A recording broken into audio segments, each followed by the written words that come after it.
रहमान रहीम। हाँ जी, अब देखें ज़रा इक्वेशन 1 और इक्वेशन 2 को।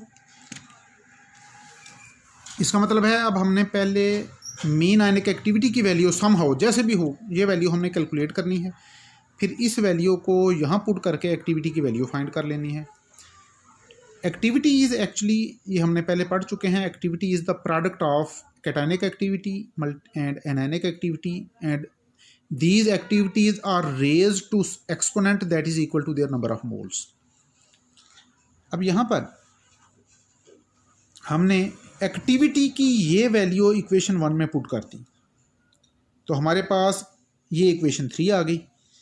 एक्टिविटी पे हमने cationic activity multiplied by anionic activity और दोनों की एक्सपोनेंट उनके नंबर ऑफ मोल के अकॉर्डिंग, और इस होल की पावर हो गई 1/x + y। अब आपने यहाँ पर कैटायनिक एक्टिविटी और एनायनिक एक्टिविटी की इंडिविजुअल वैल्यूज़ पुट करनी है। जैसा कि हम पहले पढ़ चुके हैं कि activity is the product of actual concentration multiplied by activity coefficient. तो accordingly cationic activity is the product of concentration of cation multiplied by cationic activity coefficient and anionic activity is the product of anionic concentration multiplied by anionic activity coefficient. तो cationic activity की value हमने यहाँ put की और anionic activity की ये वाली value हमने यहाँ पुट की, तो अब हमारे पास ये इक्वेशन आ गई।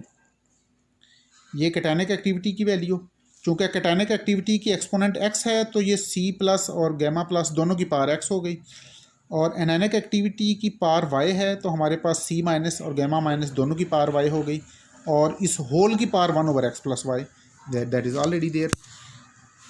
इस इक्वेशन को आप ज़रा गौर से देखें। अब नेक्स्ट हम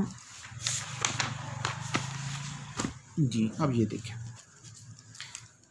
C+ की एक्सपोनेंट x, C- की एक्सपोनेंट y, इनको हमने कंबाइन कर लिया। गामा प्लस की एक्सपोनेंट x, गामा माइनस की एक्सपोनेंट y, इनको इकट्ठा करके लिख लिया, और इस पूरे फैक्टर की एक्सपोनेंट 1/x + y।